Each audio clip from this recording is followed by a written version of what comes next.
Hey guys, good morning, everybody. Happy Monday. Today's Monday, December 19th. It is 6:22 right now. Market's going to open in about 8 minutes. Hopefully everyone had a great weekend. We're ready to get back onto these charts. So let me go ahead and set up this room real quick and we'll get started shortly. There's a couple things here to update. And we should be good to go. So a couple more things here.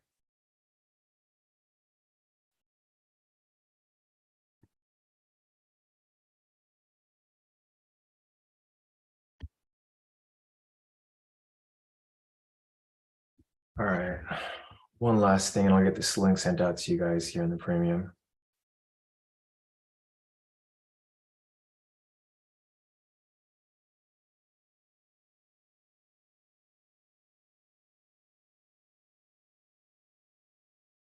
All right, solid. And make sure to mute everybody this time.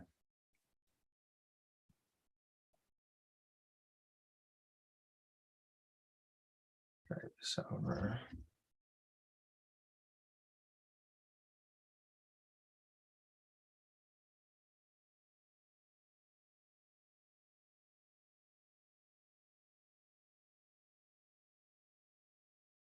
All right, cool.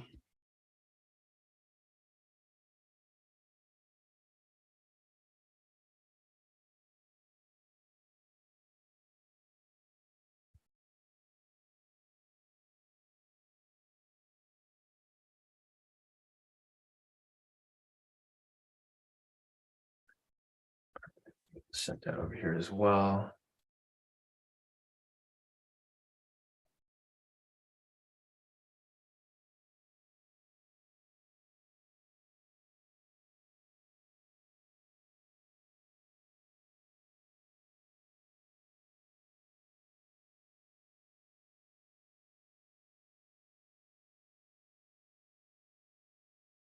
All right, a couple other places right here for me to post this up and we should be good to go. So good morning, everybody. Looks like everyone's making their way in. Morning, Maria. Morning, Kenny. Morning, everybody. Hopefully everyone had a great weekend. Today's Monday, December 19th, start of a new week. It is 6:25 right now. Market's going to open in about 5 minutes. So I'm just going to post this up in one last place and we should be good to go for the day.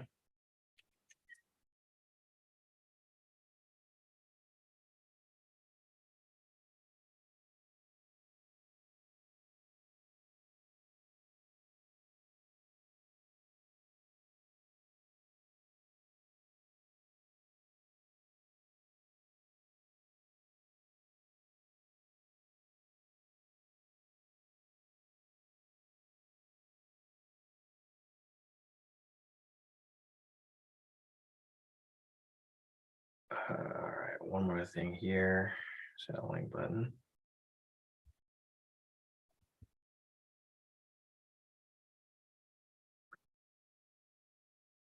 All right, looks like we're good. So, all right, let's see who's here. Morning, sir. Morning, everybody. Let me get a few moments for people to make their way in. 6:26 right now. Market's going to open in about 4 minutes. So let me go ahead and mark up, or let's look at the bigger picture right now. So looking over here at US30. So let me just go to this chart. Looking over here on the 10-minute, you guys can see that the trend is bearish. Prices below pivots. Trend meter is red. Pivots are angling down. Same on the 5-minute over here. Trend meter is red, pivots are angling down. However, there's no sell signal here. It's a buy signal. Lastly, here on the 1 minute, this is kind of neutral at the moment, but it looks like price may be making its way down. So if you guys look at all these charts here, it looks like everything's on its way to the downside. So it looks pretty bearish for the most part. The only thing that we are waiting for is for basically the 5-minute here to confirm, and then the 1 minute here to confirm as well, because the 1 minute here is kind of going back and forth, but for the most part, it does look like it's going to be, coming down. Hey, Fern, morning. All right, so it looks like majority of people are here already. So we'll just give it a few more moments for people to join in. Other than that, let's take a look at the overall direction. So let me go over here and put the box real quick. Retail sentiment is currently from December 19th. This website is no longer intended for residents of the United States. What? That's weird. Okay, so I guess I don't know. So it's fine. We're not going to open an account with IG, but it's weird. IG is no longer available to US clients. I feel like a lot of these like good brokers end up not being able to work with US clients. IG like had like this long legal battle to become part of like or to allow US traders, and I guess now they're no longer allowed. So kind of sucks, but it's okay. We don't use this broker anyway, so it's not a big deal. They were allowed to have US clients, but I guess starting today, they're no longer accepting US clients. Anyways, we just use this for retail sentiment. So retail sentiment right now is currently 52% short, indicating that 52% of retail traders are currently selling right now. We typically want this to be around 60% on either side so that we can have things one-sided. However, right now it's not. So it's pretty neutral with regards to long-term direction, which makes sense because we're not really sure if this is going to hold, right? Because it's been dropping for a while, since last week due to the inflation news. But I mean, we don't know how long that's going to stay for because this can easily shift. Anyways, fundamentals are currently 21 points in the red, so there's not really much direction here or confirmation yet at all. So there's no direction with regard to long-term direction, because retail sentiment typically you want this to be 60% long or 60% short, one way or the other, so we have something to be looking towards, like the direction, because we typically want to do the opposite of everybody. But if only 52% of traders are going one way, it's pretty much 50-50 at this point. Fundamentals here, we want this to typically be below or above 100 points. It's only negative 21 points right now. So when the market opens, maybe this will move, but right now there's no direction.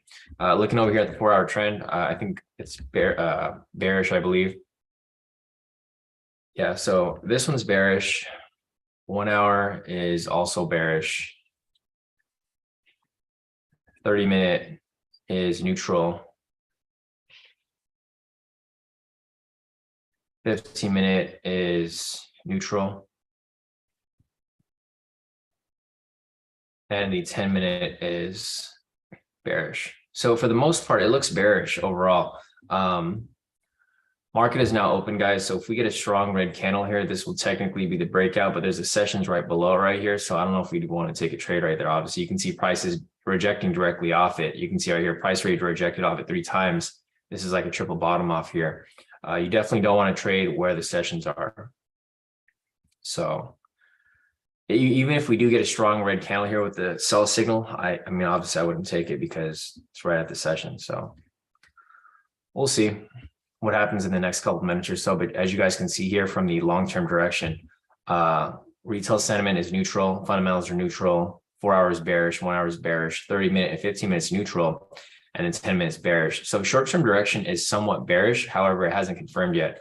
Looking over here on the 5-minute, we're still looking for this to provide a sell signal to confirm momentum in the there we go. So there goes that sell signal that we were looking for.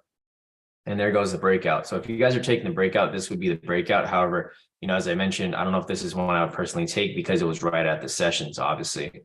So this here is the breakout. Just FYI, if you guys want to take it, I'll mark it up for you guys, but I'm not taking this trade here because it's just at the red flag right there, obviously. So this is what we were looking for. We'll follow it and we'll see where price goes. But again, just a reminder, I'm not in this position. It hit one of my red flags right here. And I'll just put the red flags up here again. So when to avoid trades when price is near sessions. Price was directly on sessions right here. So I'm obviously not going to take it. This might be a break and retest of the sessions and price can continue down. But again, I'm not going to take this trade. So we'll follow this here, but I'm not in the position, guys. If we do get another sell signal here, well, first we need the 5-minute to close. So let me put the requirements for the momentum scalp strategy. So for this right here, we still need to confirm the overall direction of trend, right? Well, we actually just confirmed it here on the 1. Looking over here on the 10-minute, this is bearish because price is below the pivots, trend meters red and pivots are angling down. Same on the 5-minute over here, price is below the pivots, trend meters red and pivots are angling down. Lastly, on the 1-minute, same thing. So with that said, we've confirmed step 1 of this strategy here, right? So step 1, confirm overall trend. It's obviously bearish. So we can move on to step two. Step two, you want to confirm momentum on the 10-minute time frame. Right here, we have a sell momentum, so that's going to be okay. Move on to step three, confirm momentum on the 5-minute time frame. We don't have a sell momentum here yet, right? So until we get a sell momentum here in the 5-minute, we can't move on to step four. So everything step by step, guys. Just make sure that you're checking everything off the list. Once we get a sell signal on here, we can move on to step four. And once we get a sell signal on this time frame, then we can look for entry. But right now, there's no entry for us to take. Here you guys can see, this is why we don't want to take the breakout, right? When it's right on the sessions, because you get this huge spike in price, just basically manipulation. Whenever price is near the sessions, which is a purple, red, or a green line, that's an area of manipulation. Also, let's check if there was news this morning. I didn't even check that this morning yet. So for this morning over here, there's news at 7, and that's pretty much it. I'll mark that up on the calendar over here. But again, as I mentioned right here, this is why you don't want to trade around any of these horizontal lines. This is only one line right here, but if you zoom out a little bit, you guys can see the other lines up here. The green line is the New York high and lows, purple line is Asia high and lows, and the red line is the London high and lows. You can't see them on the chart right now because they're just so far away, but those are going to be the areas that you definitely want to avoid. So there's no entries for us right now. We're still waiting for some sort of confirmation, especially on the 5 right here. But once we get that, then we can start looking for trades in that direction. So it's just a waiting game right now. And the thing that you guys want to keep in mind is that today's Monday. Monday is one of the riskier days to trade. Monday and Friday are the worst days to trade with regard to risk, because you're going to get a lot of people hopping into the market from the weekend. And then on Fridays, you're going to get a lot of people exiting the market for the weekend. So again, right here, a bunch of back and forth movement, no clear direction at all. I mean, I think price will continue down. I think overall price will drop to the bottom at some point, but we just don't have that confirmation yet, right? Until we get a sell signal right here on the 5, there's just no looking at the 1 minute. So everything here is on a hierarchy, right? It's from the higher time frame to the lower time frame. The 10-minute here is bearish, so this is fine. The 5-minute here is not bearish yet. It's somewhat bearish neutral, because we don't have momentum on here yet. Step 3. Once we have momentum on here, we move on to step 1. And then once we get to this point, we can look for entry. But at the moment, we just don't have that yet.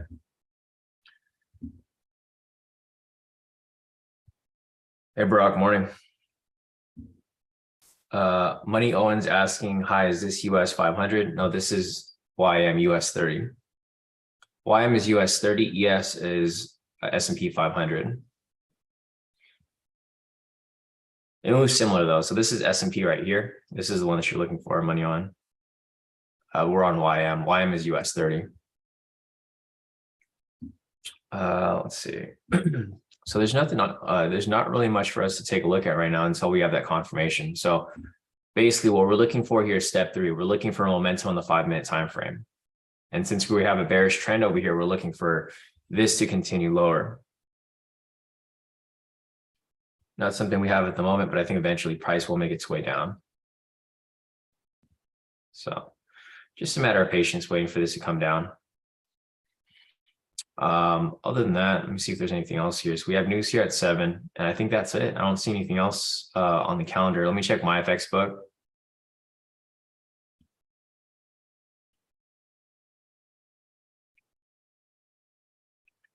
All right, so my FX book,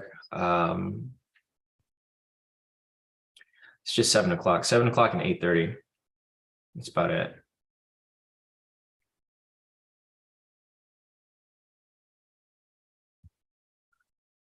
All right, so now we're just waiting, guys.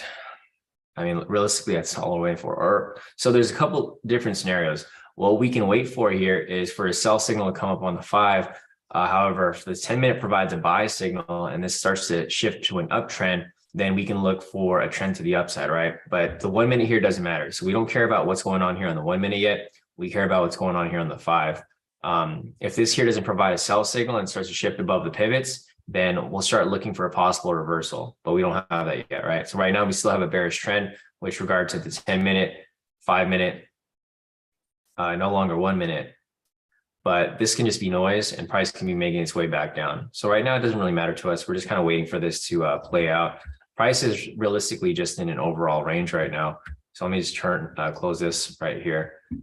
Realistically, price is just, I mean, it's breaking out of the range now, but it was in a range. So price was ranging right here for a while. This is like the whole range. This is a small range where it was in prior to market open. You can see how price went sideways. It faked out to the bottom, and now it's faking out to the top. So realistically, this is the range, the actual range. The big spike to the downside was market open right here, and then it faked out. So price broke below, faked out, pulled back into the range. Again, right here, it faked out. So it faked out twice. Faked out below, faked out above, and here it is back in the range. So fake out, pull back in.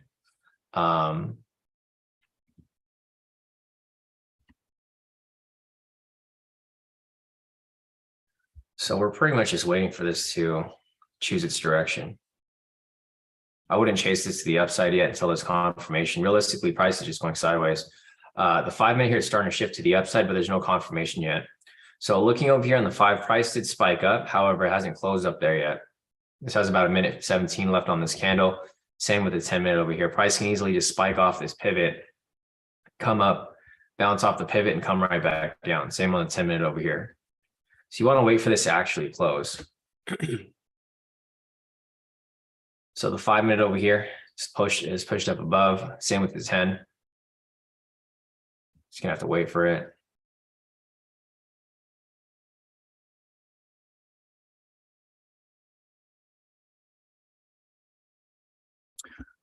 "40 seconds left on it." Again, guys, I wouldn't recommend chasing this because this can be a fake out.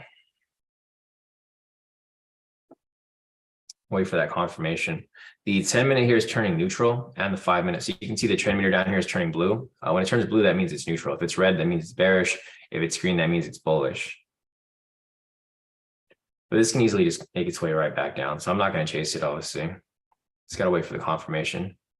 If this here happens, then we go back to step 1.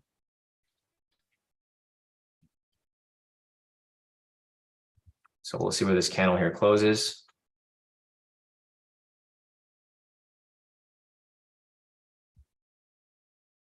All right, so price did close above.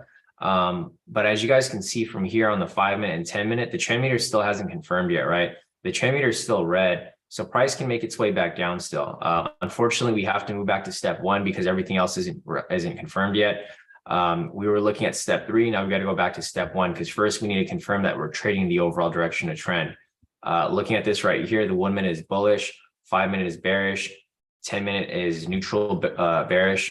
So we don't have a confirmation of trend across the board yet. Once all of these are bearish or all of these are bullish, then we'll look for trades in that direction. But at the moment, we don't have that yet. So it's got to wait for this to confirm. There's like really no direction going on right now. Yeah, no problem, Owen. Yeah, if you ever look, YM is going to be US30, NQ is going to be NASDAQ, ES is going to be S&P 500. I know it's kind of confusing because it's not the typical US30 chart, but the future data is typically a lot more accurate. So I choose to stick with the future data. But again, guys, for the confirmations here, until we get in the direction of overall trend, there's no direction for us to look at.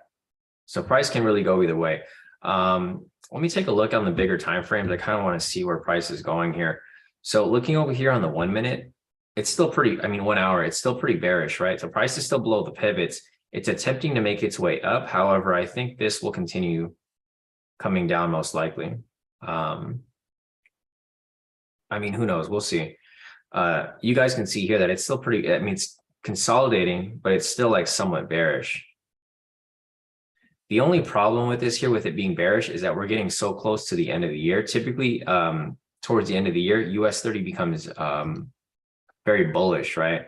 So I don't know if the bullish push is ready to go up yet, but if it is, then it might be going up sometime this week. Might not be today, might not be tomorrow, but eventually I do expect it to go up.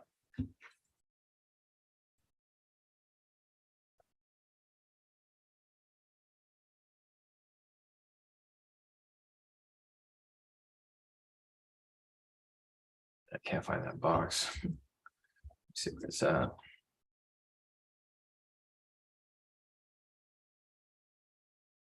All right, anyways, there's no direction here. You can see price is making its way right back down. So this is why I said not to chase the buy, right? Because there's no clear direction here. Price faked out to the bottom, faked out to the top. I wouldn't be surprised if price gets pulled right back into this range right here. So this is why you got to wait for that confirmation. Until you have a confirmation, you shouldn't hop into anything. Here we go. As price swings right back down. It's pulling back into this area. Let's see, Zach said there's a range between 32.99 and 32.97. If it rejects that range, would that be a good sell? It's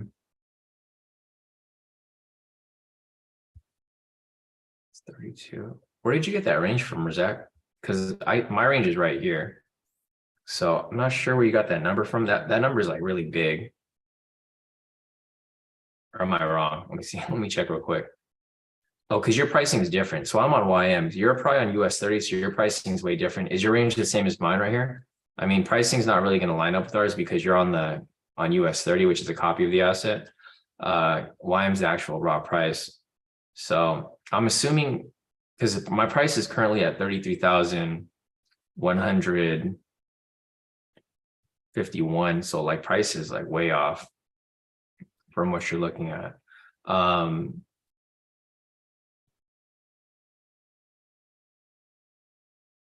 Yeah, but if your range looks like mine right here, Zach, because I mean, this is the only range I can see. I don't know if you see anything different from what I'm seeing. Zone, okay. Yeah, which zone are you talking about, Zach? Because I'm not sure what you're even looking at, because our pricing is different. If you can like tell me where it's at, I can probably look. Are you like, what time frame are you on? Are you on the 1 minute, on the 5 minute, 10 minute? Because I can pull up I don't even know what zone you're talking about. You're mentioning a zone, but I'm not sure if you're talking about an SR zone. Are you talking about a high low? If you can provide a little more details, I can take a look, but I don't know what you're talking about right now.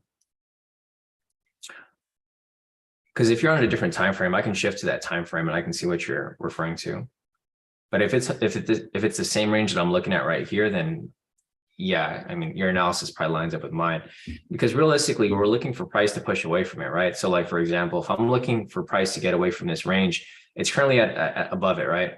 So what I'm looking for here is I'm looking for price to break above, retest, and continue up higher, right? That's going to confirm the direction. Same with the other direction below. If price breaks below, retest and continues dropping, then that's where I'd be looking for it to go, right? So yeah, I mean, your analysis is proper. I just don't know where your range is at. I don't know if your range is the same as mine or if it's on a different time frame. But yeah, you are correct with your analysis there. If, break and retest, very common pattern. But you actually wanted to like push away from it. So like, for example, here, you can see how price broke above it. Price broke above, retested. In order for you to confirm the confirmation that price is going to continue higher, is you need price to actually break and close past this area right here, right? Because break, retest, continuation, once it closes above this line right here, or not this line specifically, but the zone, that's where you can confirm that it's going upwards. So until it gets to that point, there's not really direction. And then same with like your analysis earlier for the sell. Price hasn't broken below here yet, right? So like price broke below, faked out, came back above. If this ends up breaking below, so the way that the pattern works is, so say for example, price comes below here, right? It retests, and this is kind of what you're referring to, right? Retest and continuation. You need price to break below this line right here. So when price does break below there, that'll be your confirmation of continuation to the downside. But we just don't have that yet. So yeah, your analysis is right, Zach. I just don't know where your zone is. So if you can like, I know it's gonna be hard because you need to have YM to like give me those numbers. If it lines up with mine, that's basically the pattern that I'm showing you. So break below, retest, and then break below the specific low. But we don't have that yet. So, but I'm with you with that. I prefer it to go down a little lower so that we can have a better discount. But you can see right here where my range is at. Price faked out below here. pulled back into the range, price pushed it back above over here, faked out right here, and now it's back into the range. It did pretty much what I anticipated. Price doesn't have a direction. So until it has a direction, it's going to keep pulling back into this area right here. So don't get caught in these fake outs until like you're confirmed that price is actually going to drop. Let's see. Zach said I sent a DM with a screenshot. I may be confused. Let me see.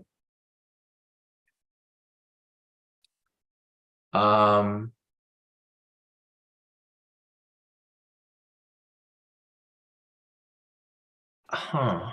Yeah, I don't know. Well, I mean, so if you,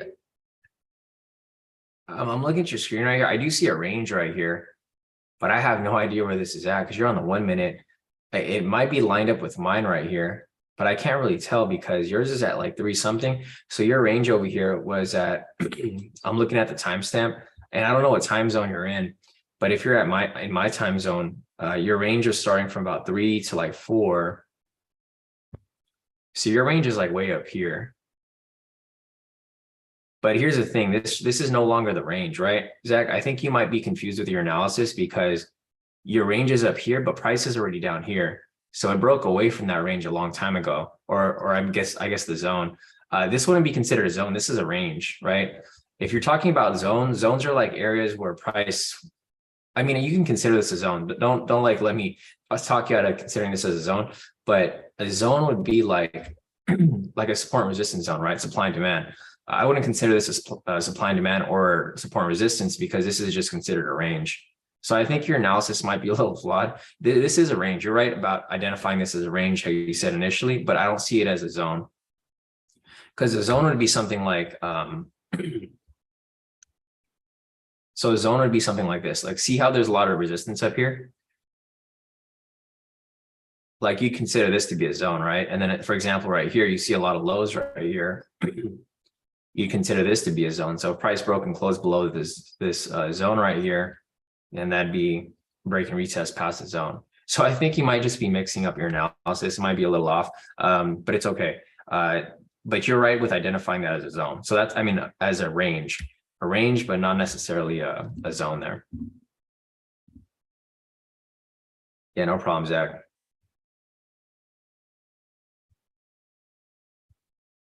Let's see. All right, so price is still within this area. There's not really much going on. So pretty much what I just mentioned earlier, there's fake outs in both directions. Fake out below, pull back into the range, fake out above, pull back into the range, fake out below again, right back into the range. Looking over here at the overall direction, the trend is still bearish. So looking over here, at all of these charts here, the 1 minute, 5 minute, 10 minute. So the reason why the 10 minute here is bearish is because price is below the pivots, trend meters red, and pivots are angling down. Same with the 5 minute over here, price is below the pivots, trend meters red, and pivots are angling down. Lastly, here on the 1 minute, this one's a bit iffy because price is below the pivots. The trend meter is green right now, but it was red. So there's no real trend right here on the 1 minute until price really pushes below, or unless price pushes really above, right? Because it's just going to keep changing below between green and red. So we still don't have a confirmation of, overall direction yet. So until we have that with the direction of trend, we can't really look for any trades for any direction, whether it be a sell or whether it be a buy. Typically, when you guys trade, you want to have some sort of bias. Like you want to look for either a sell or you want to look for either a buy. And you want to be strong with that bias and be confident with your trades in that direction until things start to change, right? So again, right here, you can see the 1 minute is now turning red again with the trend meter. So if this stays red, then our trend is going to be bearish. Once that happens, we can move on to step 2 and we can keep going down the steps until we're ready for entry here, step 4 or step 5, actually. Once we have that, we can take our sell if it's for a sell and then, write that to TP, and then vice versa. If price goes the opposite way, we can look for trades in that direction as well. So still on step 1 right here. Got to wait for this here to confirm. Let me go over here real quick and see what I'm missing. Let's see, Zach said, yeah, that was earlier this morning. That'd be a price retest of the zone. Yeah, no, you're right, Zach. And no problem. Yeah, it's good that you asked that question, because if you didn't ask the question, you'd probably still be confused, right? So a good thing you asked that question. I cleared it up for you. Let me scroll up real quick. Kip said, looks like it cleaned up the imbalance and should go down from here. Yeah, and I'm hoping that happens, Kip. Because I think overall direction here is still pretty bearish. It'll probably be bearish until like maybe the middle or end of this week. Let me check the news on the calendar real quick. So we don't have much news tomorrow. Oh, you guys want to keep in mind that this is Christmas week too. So the market might be a little slower than usual. I don't think there's too much news this week. There's CB consumer confidence on Wednesday and then unemployment claims on Thursday and core CPE price index on Friday. So we have some inflation news coming up right here or I guess recession and inflation news coming up over here on Friday, but everything else is pretty much flat. Thursday, we have unemployment claims, but Wednesday, yeah, basically we have consumer confidence on Wednesday as well. It's just like some news events like throughout the week, but nothing too heavy, not anything crazy like CPI or Fed news. That was all last week. So just keep in mind that this is Christmas week as well. So the market might be a bit slower than usual as a lot of people take their holiday break a little early. So we might have like maybe a couple of days that are very volatile this week, and then a couple of days that are just pretty much flat on sideways. Like today, right now, this is like I'd consider this a sideways market. There's not really much going on. Prices, it did spike up and down a little bit on open right here. So we had our big range right here, and then price just started to die down a little bit. So the same range that I drew right here, it's still in it, and it is still going sideways.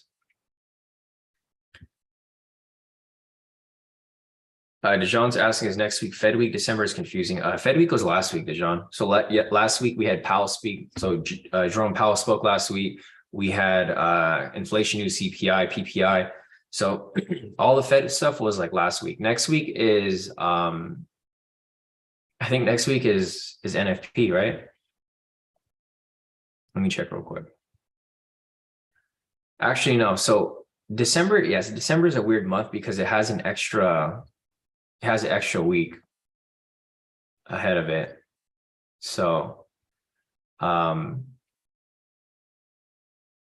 Monday's a bank holiday. It's in observance of Christmas.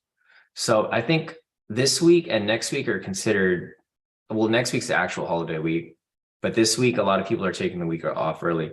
So next week there's no news at all. So I think next week is considered the actual Christmas week, Christmas and New Year's week, because it overlaps. So next week is just a flat week overall. The week after that, it's going to be New Year's week and then NFP. So actually, thanks for mentioning that, Dejan, because there's nothing on the calendar. I mean, there's stuff on the calendar here, but it's not high impact at all. And Monday, the market's closed. Yeah. Yeah, December is a weird month because there's just a lot of stuff going on. CPI was last week, though. So all the Fed news, inflation news, recession news was last week. I was pretty much the biggest week of the year because it's the last full week before we go into the holidays. Let's see. Question from Owen. Owen said, bro, I'm using XM broker. I can't find this US30. What do I search for? I've never used XM broker. I never really heard of like what they use. So US30 can be called a couple different things. Let me put it here on the chart. So US30, similar US30 symbols. I think there's so there's US30, U30, Dow 30,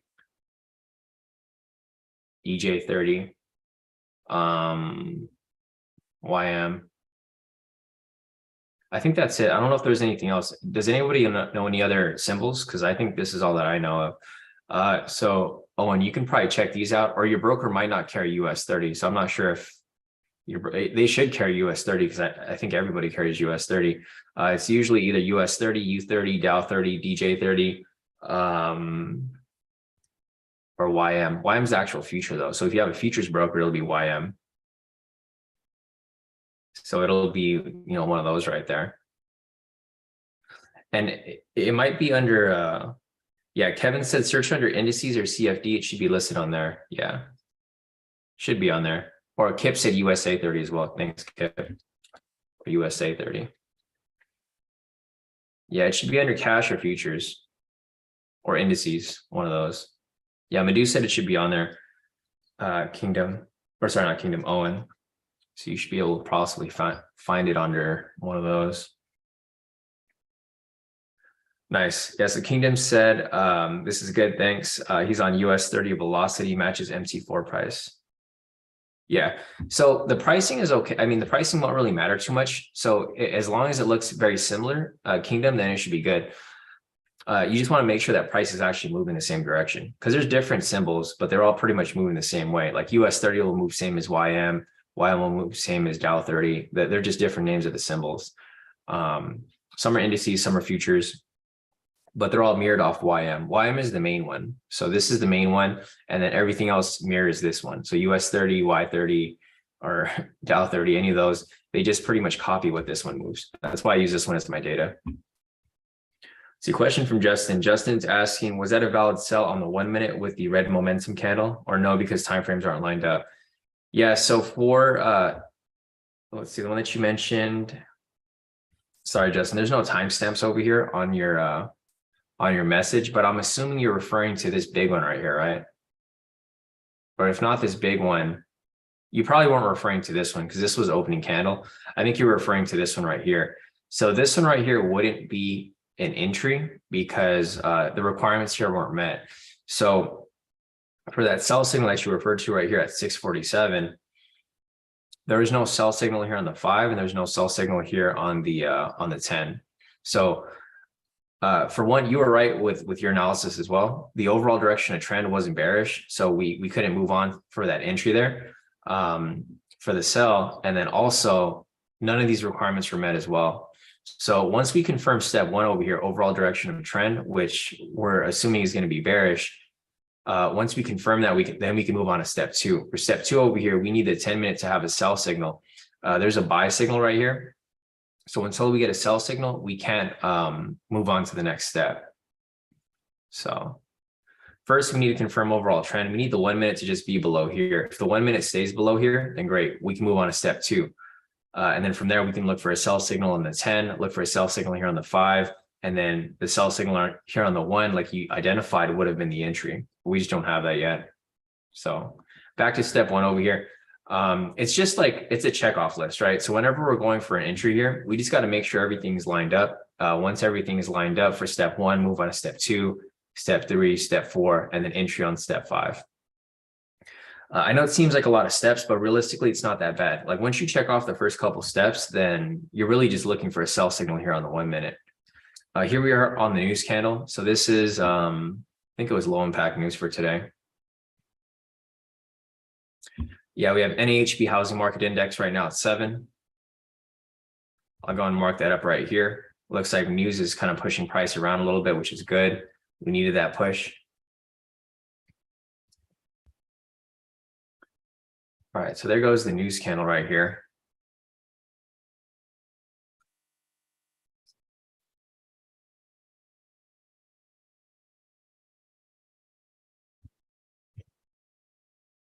So looking at current price, it looks like this range is just ranging between news price and the sessions, right?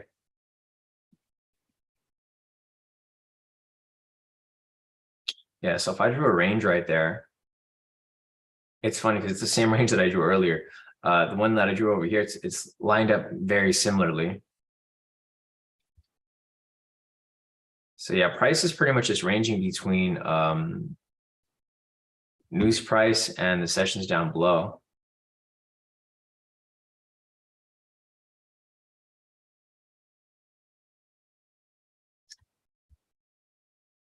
Pretty much just back and forth right here. A lot of fake outs in both directions. This is pretty much the range. So realistically, if we're looking for a sell here, guys, going back to like what Zach identified earlier, he's looking for a break and retest. That's kind of what we're looking for here too. That break and retest is going to confirm the direction. Once we have that, I think price will continue in that area. So like, for example, right here, if price breaks above here, retests and continues, then my guess is that price is going to continue up higher. Vice versa, if price does the opposite, which is kind of what we're looking for here, price breaks below, retest and continues lower, then we'll start looking for sells. but that's going to confirm our direction. So if this happens here, then likeliness of this lining up here for a buy will be likely because the 5-minute will follow. And then same with the other direction. Right. So if price breaks above here, then this 5-minute will be above here and the 10-minute will be above here as well. However, if price breaks below, like it did right here, or like it will, then we'll start looking for sells. Because once we have that, we can confirm the overall direction of trend. My guess is that it's going to come below because the 5-minute here is still bearish, and the 10-minute here right here is also bearish. So just a matter of patience. There's just no direction right now. If there was a direction, it'd be good, but there just isn't anything for us to follow. And this is why it's always important that you guys have a direction, right? Because if you guys didn't have a direction here and you guys are trading both ways, there's a lot of ways to get burnt out. So looking over here on the 1-minute again, you know, depending on which direction you traded, you could have gotten stopped out a lot of ways, either to the upside or to the downside. Let's see, a couple more profits right here. Jay said start off bad, thinking there was a breakout, but the sessions got him, but he came right back. Nice work, Jay. So Jay over here was chasing the sell-off earlier from the breakout. However, it was right at the session, so unfortunately he got caught in that fake out, but he came right back, locked in a total profit of 885 for the day. So nice work, Jay. Nice recovery. And, you know, it's just a matter of waiting even further for this. See Billy over here. Nice. So Billy said done for the day, took advantage of the push to the downside, locked in a total profit of 2,375 for the day. Nice work, Billy. Yeah, so it looks like he took a partial move off that drop below when you know, price is dropping with his sell signal, and then he locked in some profits and he just pulled out. So Billy again right here hopped right back in for the push to the upside for correction, total profit of 4,245 for the day. Nice work, Billy. Yeah, no, it's good. We haven't had any official profits for the day yet, guys. So, I mean, any official trades. So don't worry if you guys haven't locked in anything. I haven't locked in anything myself. So these are just trades by other people in the group who basically took trades off my analysis or just off their own analysis and locked in some profits. But there's just nothing for us to take right now. So don't worry if you guys haven't locked in anything. My account's pretty much dry right now as well. I haven't taken anything myself. So until we have some sort of direction here, I'm not going to take anything because I want to take something that's for sure. But you can see here that the 1-minute is starting to shift below, right? So the trend meter right here is now back to red. Price is below the pivots. If this continues down lower, then we can confirm the overall direction of trend for a sell. Once we have that, we move on to the next step. Step 2. Let's see. I think that's it for right now. If you guys have any more profits to share, you know, feel free to post them up. Otherwise, price is in a range right now, so we're not really looking for anything. But here's the good thing. So see how price is dropping below? The 10-minute over here has a sell signal and the 5-minute has a signal as well. So if this here closes below and this has a sell signal and this has a sell signal, then we can pretty much automatically fulfill step 1, step 2, step 3, and then step 4 is going to be our entry. Right. So we just got to wait for this to close. This candle has about like 3 or 5 minutes left, or 4 minutes left on this 5-minute. If this here closes with the sell signal and this here closes with the sell signal as well, then odds of this dropping further are very likely. But we got a lot of time. The 10-minute here has 3 minutes and 35 seconds left on it. Same with the 5. Once we get that confirmation, then we can possibly start looking. But as you guys can see, price is still ranging within this area right here. So until it breaks below here, breaks above here, there's not going to be much of a direction.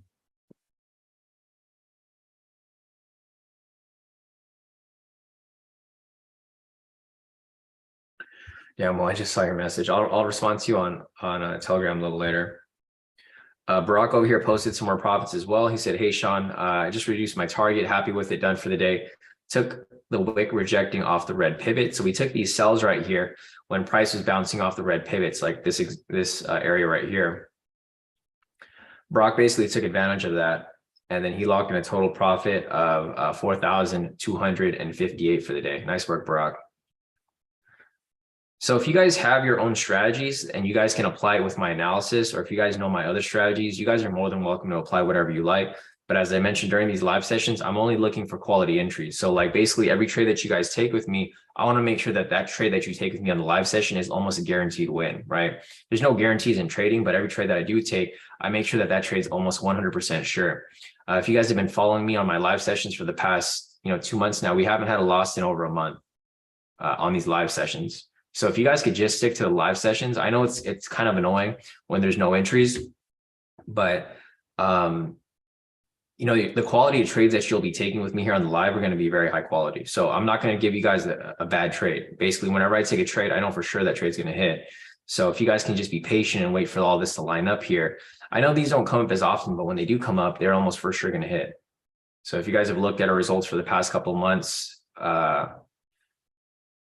here, I can just pull it up real quick. So looking over here at the results for the whole month so far, for December, we had 0 losses, 12 wins and 0 losses. For November, we had 16 wins and 1 loss. For October, we had 18 wins and 3 losses. September, 11 wins and 3 losses. So we've been on a pretty good streak this entire year. I mean, if you look at my entire trades during these live sessions for the whole year, we had 166 wins and 17 losses. So, as long as you guys could be patient and not like force any trades, you guys should be perfectly fine with just taking, a couple trades a day, if not more, when you guys find them come up. So just, keep that in mind. Keep the long-term picture in mind when you guys are taking these trades here. But yeah, at the moment, there's still nothing for us to take right here.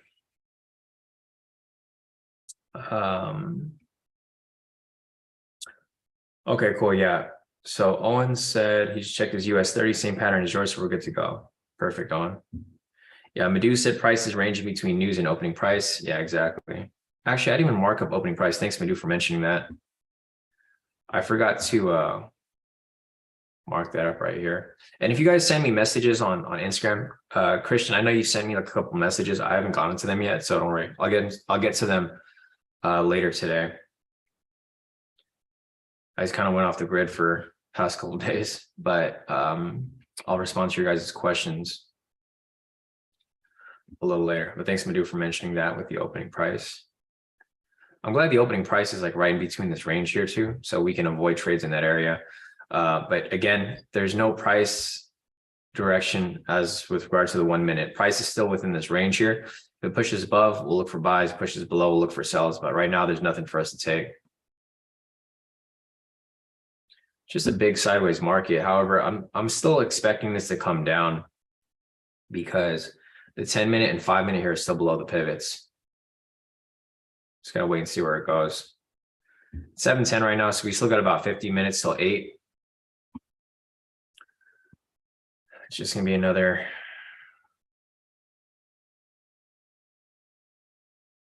waiting game until we get to that point.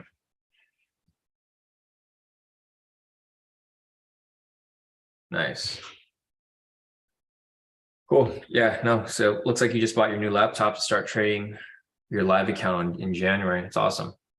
Yeah, if you want to start off, you'll open a demo account, Christian, and just play around with it first to like get a feel for it, because you don't want to just start and not be ready. So maybe open a demo account or a trial account in FTMO and just play around with it, see if you can pass a trial challenge. And then once you do the actual thing, you'll be good to go. All right, so price broke above here, but it hasn't confirmed this pattern that I drew, right? So this can be another fake out. As you guys can see right here, price did fake out on this one. Price broke above, shot up pretty heavy, came back for the retest. It never cleared this price point, so it wasn't a confirmation of that pattern. Same with this one right here. Price is breaking above. I'll adjust this once price is actually pushed above it.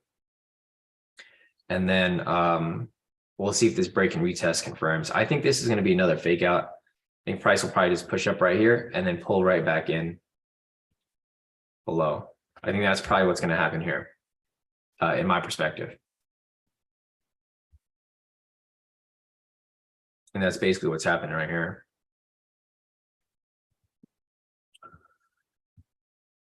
Typical Monday. If you guys have any questions, feel free to put your questions in the chat. Don't worry, you're not really bothering because there's nothing for us to take here.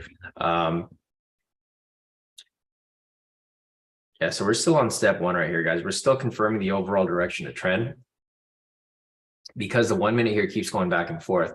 So the 1 minute keeps going up, keeps going down, keeps going right back up, but there's no clear direction. If you look over here on the 10, this is still bearish. Price is still below the pivots, trend mirror still red. Same with the 5, price is still below the pivots and trend mirror still red. So this is why I'm assuming that this is going to come back below on the 1 minute, right? But in order for us to have some sort of entry, we need price to be below here and stay below here. That's going to be the main thing, right? We need price to stay below here. And once it does, this here is going to turn red. But until then, we just don't have any confirmation yet. I mean, even if price was to push above here, I still wouldn't look for a buy because we need the 5 minute and 10 minute here to line up with it. So.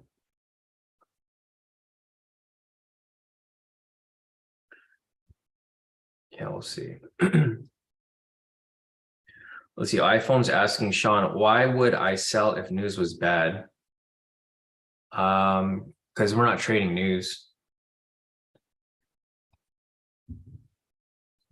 Right? I mean, we never base our trades off news. We base our trades off bias. The news doesn't control price. Price can be negative or it can be positive. Price can still go either direction.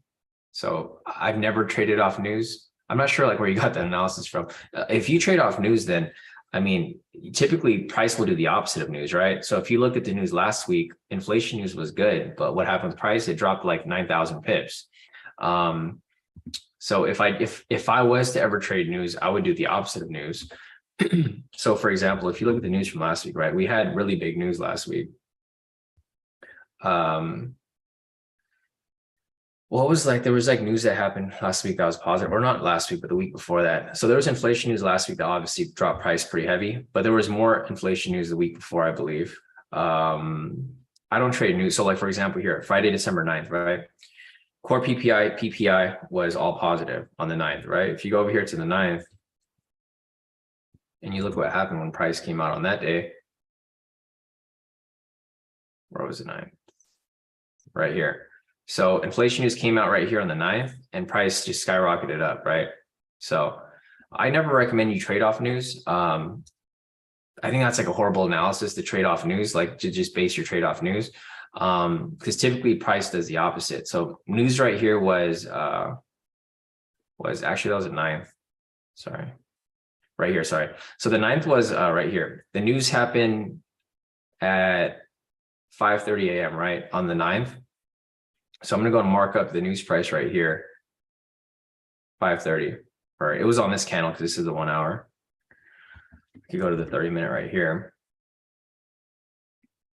So see how the news there was positive at 5:30, but then it just came crashing down.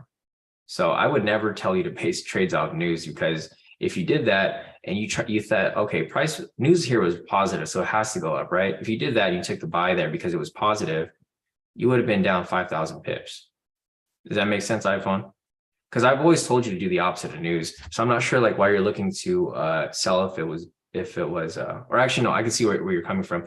But you can see here that this right here doesn't align with the news, right? So typically we'll do opposite here. But if you look at the news from last week, so last week we had inflation news and it was negative right here. Sorry, I'm getting confused with your analysis because like I was doing the opposite. But you can see right here from the news on the 13th, inflation news was like negative, but price actually did drop. So right here on the 13th, yes, the news here dropped on the 13th, and then it actually did go negative. Right there, right? So I would never recommend that you trade off news. Unfortunately, let me see what you mentioned. Yeah, so iPhone said, yeah, I bought it. News was bad. Yeah, you should, well, wait from today, right? Yeah, so news was negative right here, but then you bought it because you did the opposite. That's typically what I do. So, okay, going with your analysis, if I was trading news, I actually would have done the same thing you did. I don't trade news, so that's not something I would do. But if I was to trade news like you did, you actually bought it and it did the opposite. Okay, never mind. So your analysis just lines up exactly with mine. I thought you were saying the opposite. I thought you mentioned why would we sell when news was the opposite? But yeah, I can see what you did there. So you actually did what I typically do. So iPhone over here was mentioning why would we sell if news was bad? And he did that actually. He did what I just mentioned. He took the trade right there for a buy, and the news here was negative. So yeah, iPhone over here took the buy there, and then he actually, it looks like he probably made a lot of profit off it because the news came up right here at 7. So he basically gambled news, and it looks like he probably made some profit right there. Yeah, you should be up probably 600 pips. I don't recommend you guys do this though. If you guys want to do this, like do this on a YOLO account. Don't do this on your serious account because this can easily blow your account if you gamble like that. So, all right, here comes the break. So we have a high right here, right? Price broke above. Now you have to wait for the retest down here and confirmation. If price breaks above, so it broke above right here, we're looking for the retest. Now, once it retests right here, we need the confirmation of price breaking and closing past this area right here. If price does break and close past here, then from that point, price is likely to continue up higher. But we don't have that yet, so.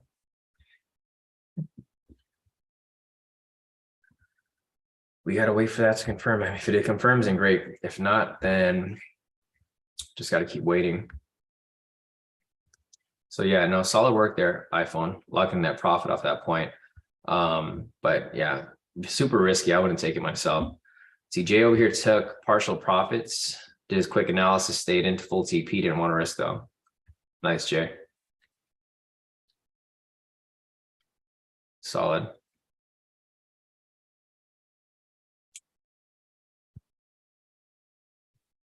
Yeah, still nothing for us to take right now. Looking over here on the 5-minute and 10-minute, it's still pretty bearish. So looking over here on the 5-minute, the trend meter still hasn't changed. So right now it's currently neutral because price is above the pivots, but it hasn't necessarily confirmed it yet. Same with the 10-minute over here. The trend meter is starting to change to blue, but it is still not confirmed. You can see there it changed right back to red.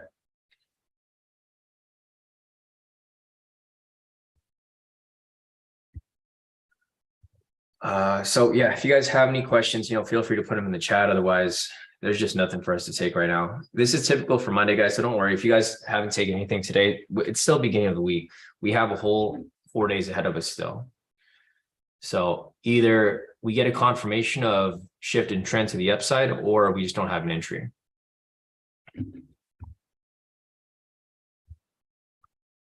So what I'm looking for here now is I'm looking for the trend meter on the 5 to turn green, the 5-minute and the 10-minute. It's currently blue right now, so it's neutral. So you can see down here, it is currently blue. And same with this one over here. In order for us to start looking for buys, we need everything to be bullish. Yeah, we currently don't have that yet.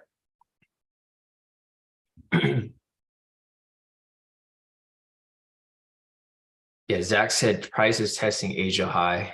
Yeah, it's pushing it pretty heavy right now, actually. Let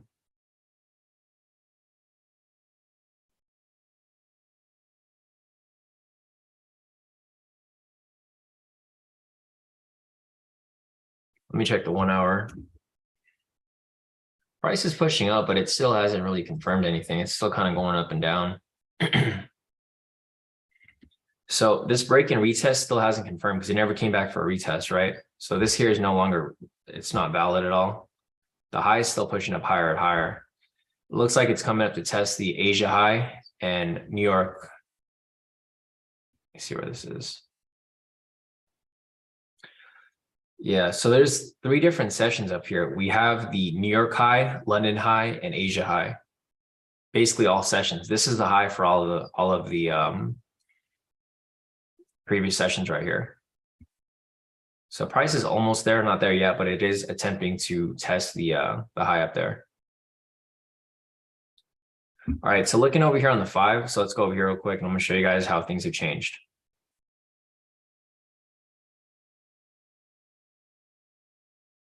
All right, so confirming the direction of overall trend, right? Looking over here on the 10-minute, this is now likely to be bullish. We just need this candle here to close though. So price is above the pivots, trend meter is green, but this is pending because this candle's still running. It has 7 minutes left on it, so it has a lot of time. If this here closes above with price above the pivots and the trend meter green, and then also here on the 5-minute, if the 5-minute over here closes above and the trend meter down here is green, then this is going to confirm that we're in a bullish trend, right? Because the 1 minute here is also bullish. Price is above the pivots, trend meter is green. This is the shift that we were looking for. We were looking for price to either confirm below or a shift to the upside. Once we get one or the other, then we can start looking for entries in that direction. But right now, we just don't have that yet, right?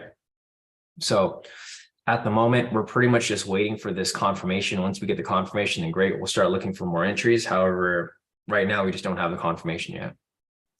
So the 5-minute still has about 1:46 left on this candle. And then the 10-minute still has 6 minutes and 43 seconds left on this candle. So realistically, we're looking for both of these here to close. Once we have these closed, we can start looking for possible directions for a bullish entry. But right now, we just don't have that yet.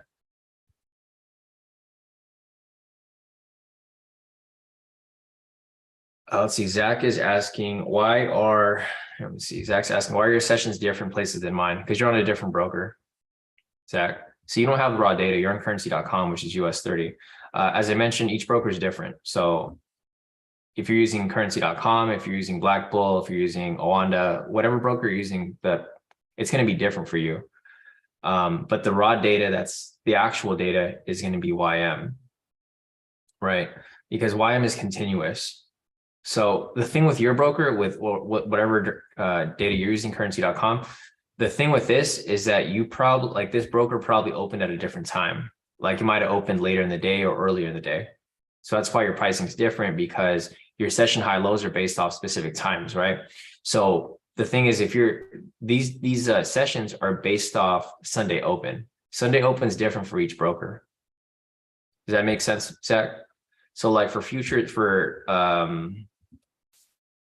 everything's going to be different, obviously, because each broker is different. But looking over here from YM, I don't know what time they open. It's typically around the same time, but looks like they opened. Yeah, right here at 1400 hours. I don't know if currency.com opened at 1500 hours or if they opened before that or after, but it's different because each broker is different. That's why they're always going to have different data.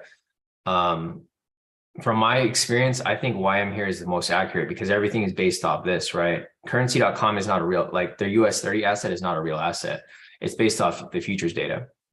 So let's see, question from Zach said, yeah, that makes sense. So would I still look at the sessions for currency.com if that's what I'm using for red flags? Yeah, I would use that still, Zach. So I know they're a little different. I mean, looking over here at your chart's actually pretty accurate. It went right next to it, right? So I wouldn't necessarily ignore it because I've been using currency.com for a long time and they're pretty accurate.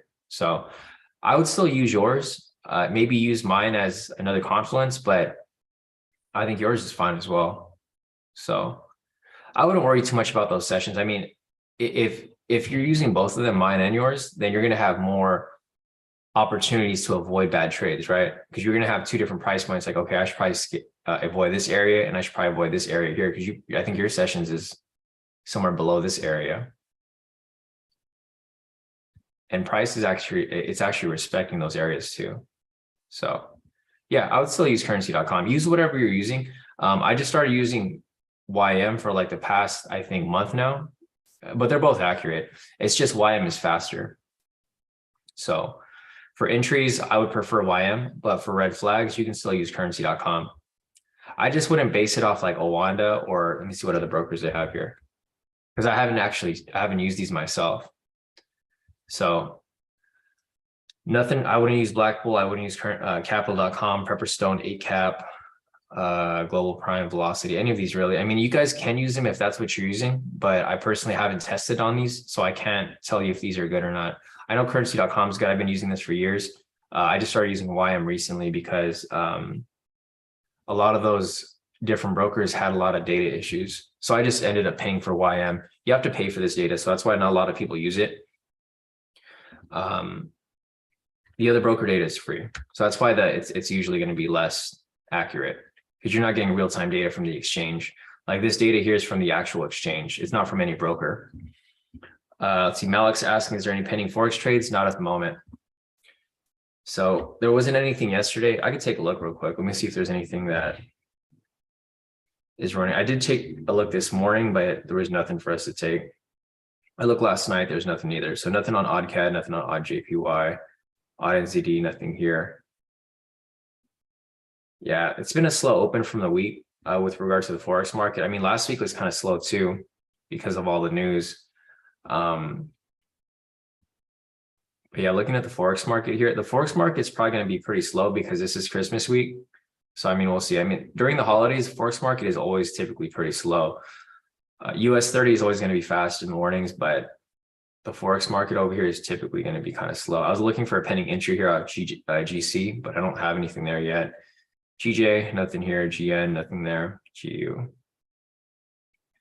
Yeah, I've been looking at these like every 4 hours to see if there's any entries here. There's an entry right here for NZD CHF. However, it's not bearish across the board, so I wouldn't take that trade.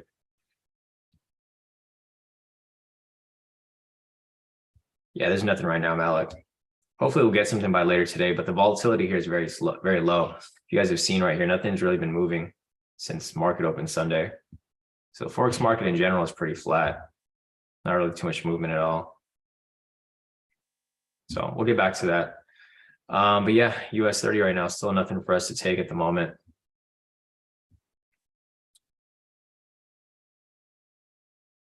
Let's see. So David over here posted his profits. Looks like he caught some buys along the way. Total profit of 351 for the day. Nice work, David. Yeah, solid profits right there.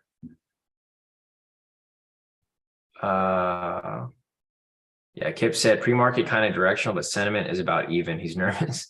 Yeah, no, and I agree with you too, Kip. There's nothing for us to take right now. All right, so we do have the confirmation of a bullish bias now. So looking over here, let me go back to the requirements. So first requirement for the momentum scalp is to confirm that you're trading in the direction of overall trend. Looking over here on the 10-minute, this is bullish. Reason for that is because price is above the pivots, trend meter is green. This is going to confirm bullish bias on the 10-minute. Looking over here on the 5, same thing. Price is above the pivots, trend meter is green. This is going to confirm a bullish bias with regard to trend. Same with the 1 minute over here. Price is above the pivots and the trend meter is green, right? So once we've confirmed step 1, move on to step 2, confirm momentum on the 10-minute time frame. Right here, we have a buy signal. So this is going to confirm that we have a bullish momentum on the 10-minute time frame. Looking over here on the 5-minute, step 3, same thing, right? We have a buy signal right here. So this is going to confirm momentum on the 5-minute time frame. Last step over here is step 4, confirm momentum on the 1-minute time frame. We currently have a bullish momentum right here. We need a retracement to happen. So looking over here on the 1 minute, we need price to retrace below, provide a retracement signal, and then we'll take that as it provides a next buy signal and ride that up to RTP. So everything here is pretty much lined up. All we need is a retracement signal here on the 1. Once we have that retracement signal, we need to get a buy signal to confirm momentum on the 1 minute. Once we take that, we can look for a buy. The one thing that you want to be careful for is going to be the sessions though. This one right here. Because obviously, you know, the red flags. So we want the entry to come up someplace below this area because obviously we don't want price to be near the sessions up there. But we'll see. We'll just have to wait and see where this goes and where it plays out. But everything else here is pretty much lined up. So step 1's met, step 2's met, step 3's met. Now we're just looking for entry right here on step 4. If you guys remember the other strategy, the momentum scalp variation, I'll probably be looking for an entry on off that too. I probably won't be taking it, but I will be looking at it. So we actually have one coming up right here. So we'll see if it comes up right here and closes. So we do have the sell signal right here. If price ends up closing above the pivots again, then that would be a variation to the momentum scalp. It's not an official strategy. It's just one that we're testing. It's a pattern that I started to see last week. So if you guys know what I'm talking about, you guys are looking for a basically the candle close above the pivots. If you guys don't worry, you're not missing anything. This is just something that we identified last week and something that we might start to implement, but we haven't really confirmed yet. But there's just no direction in price. As you guys can see, price just keeps going back and forth. What we're looking for here is a buy signal. If we get the buy signal, then great, we'll look for a buy. But at the moment, still kind of iffy. These candles here are kind of big as well. Measure these candles real quick. I mean, they're not huge, but they just look big compared to the others.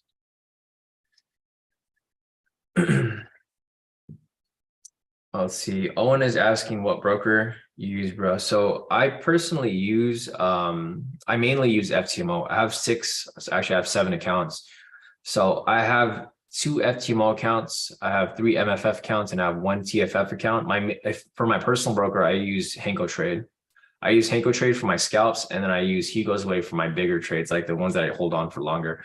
So there's a couple different options that you have. I mean, personally, I use FTMO. It's like my main account that my copiers copy off of. So my main account is my FTMO.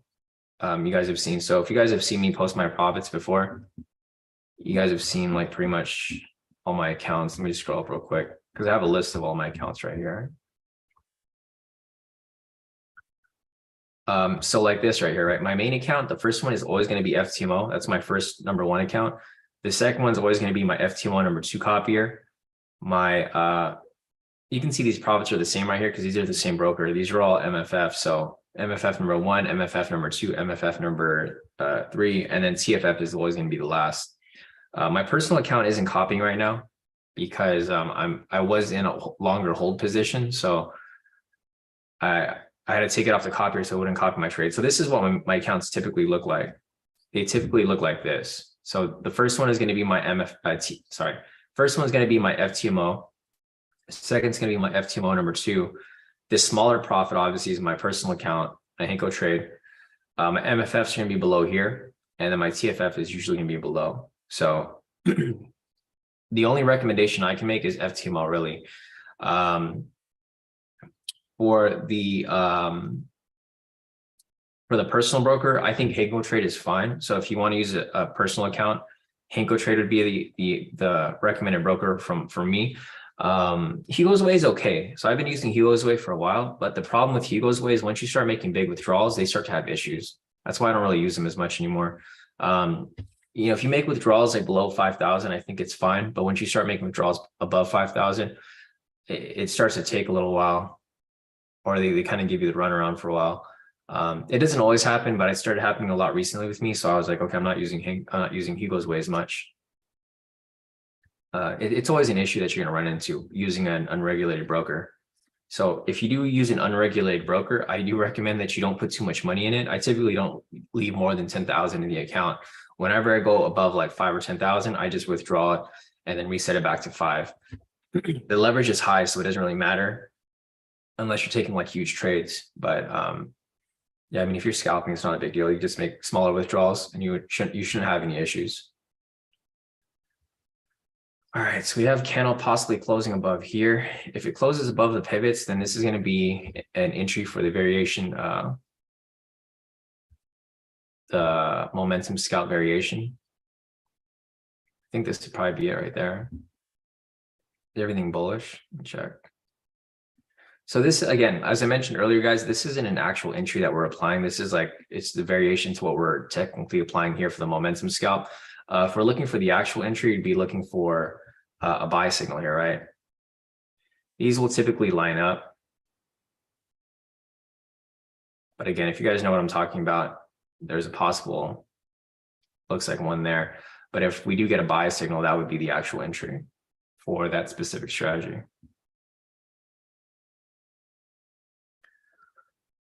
Let's see. Christian said, I'm used to trading with Trader's Way, but I'm waiting for Kodi to tell me which broker would be best for me. So I've never used Trader's Way. And back when people in the group used to use Trader's Way, we never really heard good things about them. So I don't recommend anybody use them. I really can't say because I haven't used them myself, but from what I've heard from other people, it's not a good broker. Traders Way was a broker that a lot of people used to use when they would trade with like IML, right? I'm sure a lot of you guys have heard of IML, iMarkets Live. That was like the broker that a lot of them used to use. So I think anything associated with that company is probably not going to be the best to use. For me personally, I use John said LMAO. That was my first company. Yeah, no. So I probably wouldn't use Traders Way. I don't know anyone that still uses them. But if you're wondering what I use Henko Trade. So Henko Trade is the one I've been currently using. But yeah, I mean, I don't know. I've never been in IML or any of those companies. So I don't know if any of those brokers are really good or not. I know a lot of people used to use COT before too, COT Forex. I never used them, but I heard bad things about them too. The only one I've kind of used was Hugo's Way. They're all right, but they're just not, they're not the best. With regard to payouts, if you're looking for a big payout. So, I mean, the main ones that I would recommend would be FTMO or Henko Trade. Those would be the two ones I'd recommend. Let's see, Steve's asking, what's your experience with TFF and how long have you been with them? It hasn't been great, Steve. I definitely would not recommend them to you. So when I first used them, I passed their challenge within a couple of days. And that was great. I passed them with a couple of days. As soon as I got the funded account, they put me on a new server. Like, I don't know if it was just coincidence, but like it was a brand new server and the server wasn't good. So like it kind of screwed my account. They basically didn't allow you to scalp. So I was like, I scalped to pass the challenge and I scalped to pass everything. And I've been scalping with FTMO and MFF for a while. So like they were cool with it. But as soon as I got funded, that's when like everyone started to have issues. So I had issues with them, and then I just ended up forfeiting the account because I was just like, it was just annoying because I would take a trade and then I'd make like huge profits on all my other accounts, and then my TFF would give me like negative, and it just kept happening and happening and happening over and over again. And they kept blaming the new servers. So at that point, I stopped using them. I started using them again recently, and they've been a little better, but then we started running into issues last week with the same thing where like they were like executing trades like super late. So if you looked at my profits for like the past, I don't know, let me see, from like last week, I believe. So you guys can see the difference between my accounts here. So this is my FTMO. I made 1,860. Here's my FTMO copier, 2,060. My MFFs here were like a little off. They're like 1,700, 1,700, et cetera. And then here's my TFF, made 800, right? So it's like less than half profit. It seems like they're executing trades late. What I've heard from like other people in the group is that, I mean, some people have reached out to their support or whatever, and they just don't take responsibility for anything. They basically said like, hey, if their servers are having issues, if they have like lost a connection or anything, it's not their fault. So that's basically what's happening here. It's just having late execution times. So I personally would not recommend TFF to anybody. I mean, they're all right, but they're not necessarily, I can't compare to like FTMO. So I personally wouldn't recommend TFF. I also don't recommend MFF. I still use them because they pay out and they're okay, but they're not necessarily,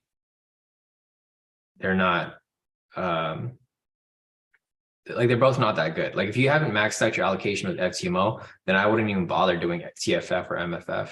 I would max out your FTMO first, get max allocation. So I have two accounts here, right? 200K each.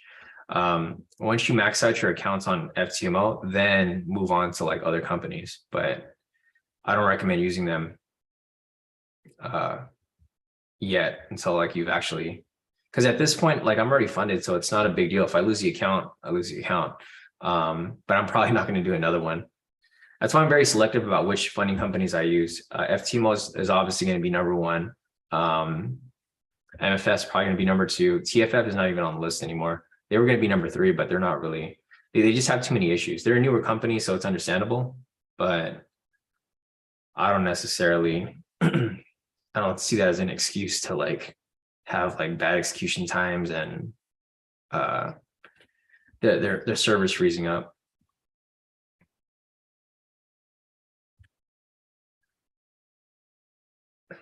Yeah, Ross said, as I mentioned, TFF entry is already down 600 on a 100 lot. That's just not right. Yeah, and I agree with you, Ross. So Ross over here in our group, he said that whenever he enters a trade on TFF, he's already negative 600 every time he enters. So yeah, that's another big red flag right there from like one of the guys here in the group, Ross. Thanks, Ross, for that heads up, because it is kind of annoying, right? When you go into a trade and you're super in the negative already. Yeah, Ross says that their servers are like super manipulated. Jonathan said, not to mention the day their servers crash on NFP. Yeah, it's just not really reliable. So I don't recommend you guys do TFF. I would just first off do FTMO, until you've finished off like FTMO, then don't go on to any other companies. Let's see. Yeah, Jack said today he saw that they're introducing C-Trader. Maybe it'll be better on their servers. Yeah, hopefully. I mean, if that's the case, then, possibly. I've heard good things about C-Trader. I haven't used them yet, and I probably won't be using them because my copier only works for MT4 and MT5. So I have like 6 accounts here.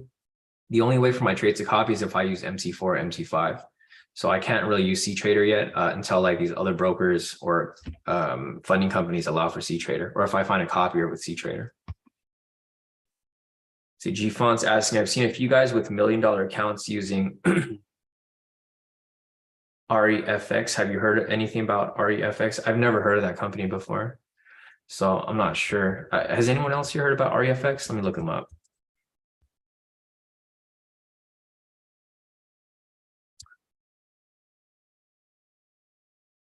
I mean, honestly, I don't know. I'm looking at REFX. The website kind of looks scammy already as is.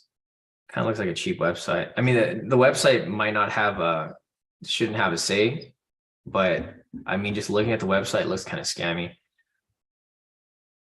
And I mean, I could be wrong, but yeah, I think this is it, right? Or let me see. I just copy pasted what you posted right there. Let me see. RFX. I think this is it, right? It looks like it. Yeah, so I'm not sure. I've never heard of them before. I don't know if anybody else here has used them. I don't know if anybody here has used them before. Maybe you want to have some input, but it just doesn't look like good. The website just looks kind of iffy to me. Yeah, I wouldn't use. I mean, you guys can use them if you want. If you guys have used them, I guess you guys can let us know. But I've never heard of them before, and I've never used them myself. I don't think I know anybody else who's used them either. Gee. I mean, if you're using them and they pay out, then great. Let me know, because I need to find another good funding company as well. The problem with a lot of these other funding companies is that they don't allow for copiers. So I know there's a lot of other bigger names out there, but a lot of them don't allow for copiers. So that's why I can't really use them. Dejan said Air Jordan FX. That's a wild name. Yeah, no, I agree. Yeah, G-Font says he has Hugo's Way. Yeah, I use Hugo's Way too. But like I mentioned before, they have issues with payouts when your payouts are kind of big. So that's why I stopped using them.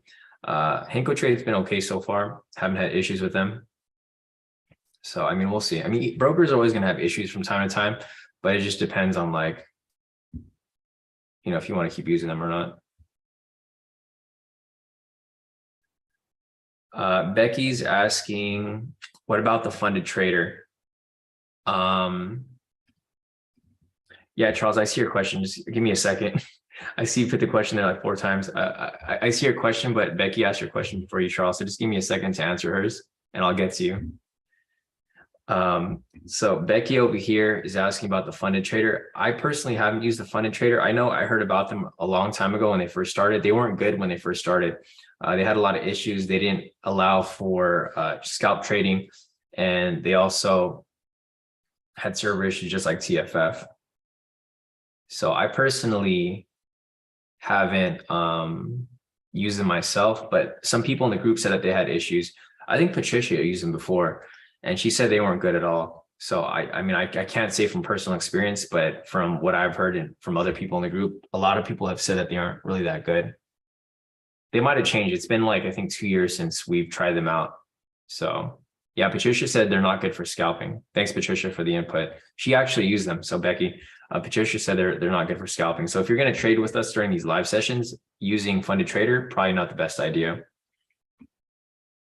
I mean, if you're intraday trading or swing trading, maybe, but not for scalping.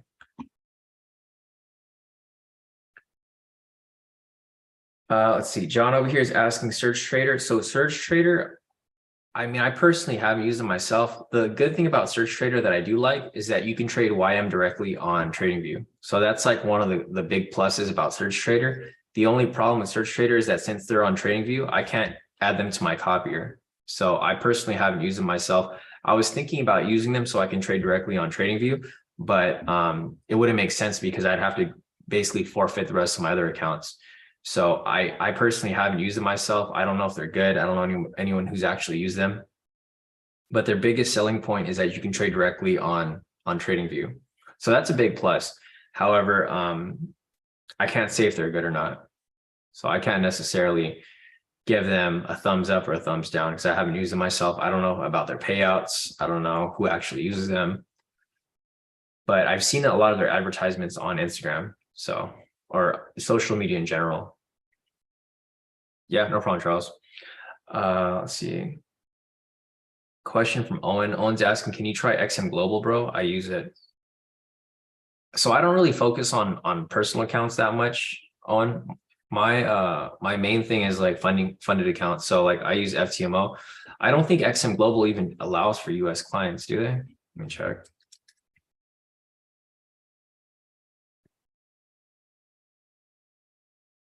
I don't know anybody who's used XM. I've seen their advertising before, but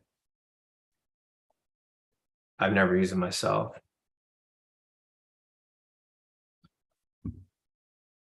I don't even know if they allow US clients. A lot of these brokers don't accept US clients, but I've never used XM Global myself. So here's the thing, guys. The broker is not going to make you a better trader, right? If you're not good at trading, it doesn't matter if you're using XM, Hugo's Way, or Henko Trade. So whichever broker you decide to use, if they're good and they execute your trades and you're perfectly fine, then use them, right? XM here, I can't say anything about XM because I haven't used them before. But if they're good, then, great. The thing that a lot of people should focus on really is your trading. Like, don't really focus on the brokers. I see a lot of people who focus so much on brokers. They say they have like a list of brokers that they want to use, but the thing is they're still not consistent or profitable with trading, right? So it doesn't matter whether you're using XM, Hugo's Way, Henko Trade, FTMO, any of these other brokers. The main focus should be like on the trading. So I can't really say for XM right here, Owen, but I mean, I don't know anybody else who's used it either. So if you guys are asking me like which broker to use for personal, the only one I can recommend is Henko Trade or Hugo's Way. Personally, I'd probably use Henko Trade, sorry. And then for the funding company, I would recommend FTMO. Once you've like actually max out your FTMO, and then once you're like good on Henko, then you move on to something else. But I haven't used anything else, so I'm not going to try anything else that I haven't really confirmed yet. So yeah, just the main thing that you guys should focus on would probably be like finding at least like one solid broker and then just sticking to that. I haven't used XM. I don't plan on using XM either because I'm good with Henko. There's no need for me to move to another broker. But yeah, let me see your question over here. Owen had a follow-up. Let's see, Owen mentioned, he said, you mentioned that if you finished a broker like FT, then move on to another broker. So FTMO is not a broker. Owen, are you familiar with FTMO? FTMO is a funding company. So let's see. I think that's where you might be confused with this. Yeah, so FTMO, here, let me put the link over here, or let me just pull it up for you guys. So I don't know if you're familiar with FTMO, Owen, but FTMO is a funding company. So basically, when you trade with FTMO, you're basically trading their account. So like what you'll do is you'll do a challenge. Once you pass the challenge, you do the verification. Once you pass the verification, they give you an account. There's a lot of argument whether it's a real account or a demo. It's a demo, so just keep that in mind. It's a demo account, but at the end of each month, you get to keep 20% of the 80% of the profits. So this is not a broker; it's a funding company. They give you an account to use, but you don't really have a choice of broker. Before you could choose broker when they first started, they used to use I forgot which broker it was, but it was a really good broker. It was LMAX. So LMAX was the broker that they used, and that broker was really good. They had like almost zero spread sometimes. I don't know what broker they're using now, but it's just as good. So that's what I'm talking about maxing this out, Owen, because these are funding companies. You can only have a max amount of accounts. So like, for example, here with FTMO, the max accounts you can have is 400K total. So I have two 200K accounts. And that's what I mean about if you max that out and you can't get any more accounts with FTMO, then you move on to a different company. XM is actual broker. You can't max out a broker, right? I mean, you could lose all your money on the broker and that'll be it, but you can't like put too much money into a broker. So I think that's the miscommunication right there. Unless you're not, I'm assuming you're not familiar with FTMO. FTMO is not a broker. So with them, it's like they give you a certain amount of money in the account. And then once you max that out, then that's why I moved on to MFF because they have another max account. And then I moved on to TFF because they also have a maximum number of accounts. So that's the difference between the accounts that I use. My personal account is a Hanko Trade account. So if you want to use the broker that I'm using, I use Hanko Trade. I haven't used any of these other ones. The only two that I've used are Hugo's Way and Hanko Trade. Question from G Fonts asking, Hanko Trade lets you make big withdrawals without a problem. So I haven't made a big withdrawal with them yet. The biggest I've made was 1,000 or 2,000, I believe. I'm slowly like increasing it, right? Because I don't want to go right away and just take a 5,000 withdrawal and then I have issues with them. First I did like a couple $100, then $1,000 and $2,000, and then maybe like at some point I'll do like more, like 5,000. But I haven't done it yet. But right now I haven't had any problems. So that's why I personally use them. That's how you should use every broker. You shouldn't just go right in and then make a huge withdrawal right away, because then it raises a lot of red flags. Because then it looks like you're money laundering, right? So you should. That's usually the issue with most of these brokers. They have a lot of money laundering laws in their countries that they're based in, and that's why they have issues with transferring money out. So. All right, so there's still no entries here, guys. Unfortunately, it does not look like we're going to have entries here for US30 today. Unfortunately, this thing has just been going back and forth, right? So we were looking for price to be bullish. We never got the buy signal here, so we could never take the buy. And then we were looking for price to confirm, and then now price is bearish again over here on the 5 and 10. So price is bearish here on the 5 and 10. The 1 minute here is bearish as well, but there just isn't anything for us to take. So I'll go over the rest of the questions here, and then I think we'll probably wrap it up. Unfortunately, there's no entries for us today, but just keep in mind that today's just Monday. We have Tuesday, Wednesday, Thursday, Friday to trade. So we still have a whole week ahead of us. It's better to not take anything too risky and not suffer any losses rather than, hopping into a trade and forcing it and then having a loss. Then you're going to end up in a hole for the rest of the week. So let me go over the next questions over here. Question over here from Jack. Jack said, allow copy trading. They have two programs, 300K or account building. You can have two programs at the same time. I had payout from them. Let's see.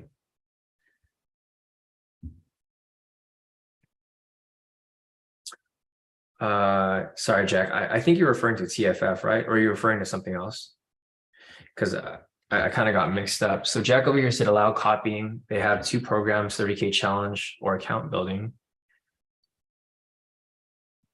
Sorry, Jack. I'm not sure which one you're referring to. Are you referring to TFF or are you talking about a different broker or funding company?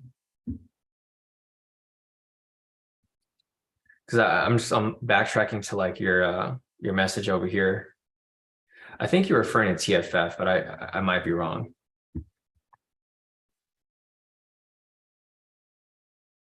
Yeah, I'm looking up right here. Because in your last message, you mentioned today you saw that they are introducing C-Trader, but I'm not sure which one you're referring to. Are you talking about TFF? Because you don't say TFF or MFF or anything here. I'm not sure what you're referring to.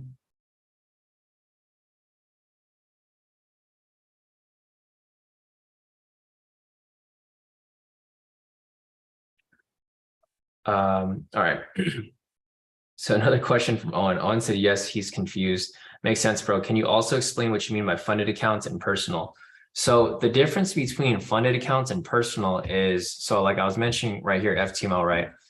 FTMO is a funding company. So what you'll do is you'll do a challenge, right? For the challenge, you have to reach 10% on your account. And then after that, you go to verification, then you have to reach 5%.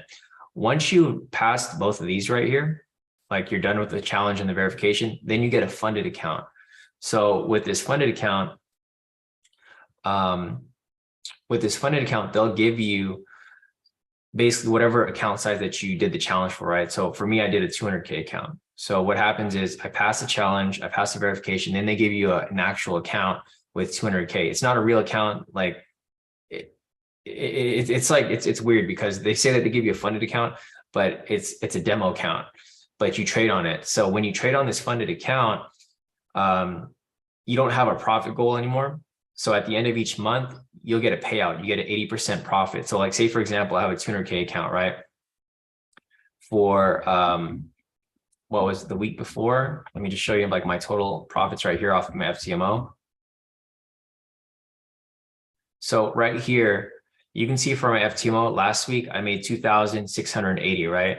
So if I do that for 4 weeks, so if I make 2,680 for 4 weeks times 4, this is how much I would have made, you know, at the end of the month, right? 10,000. So what I do is I take my 80% of that, and this is what they pay me out. So I made that much on the account, 10,000, but they're only going to pay me out 8,500. When you have a funded account like this, you have no risk. Once you're funded, if you lose money on the account, you don't owe anything. But if you make money, you get a payout. So the real key to trading on a funded account is to have consistency, right? It's not about making the huge profits. It's not about like taking these big wins. It's about like just having consistency, because if you can keep being profitable like every month, they're going to give you a payout at the end of each month, and there's no risk on your end. So you don't have to like risk any of your own money. That's the difference between a funded account versus a personal account. Because when you're trading on a personal account like yourself, XM broker, right? If you lose money on the account, you're actually losing your own money.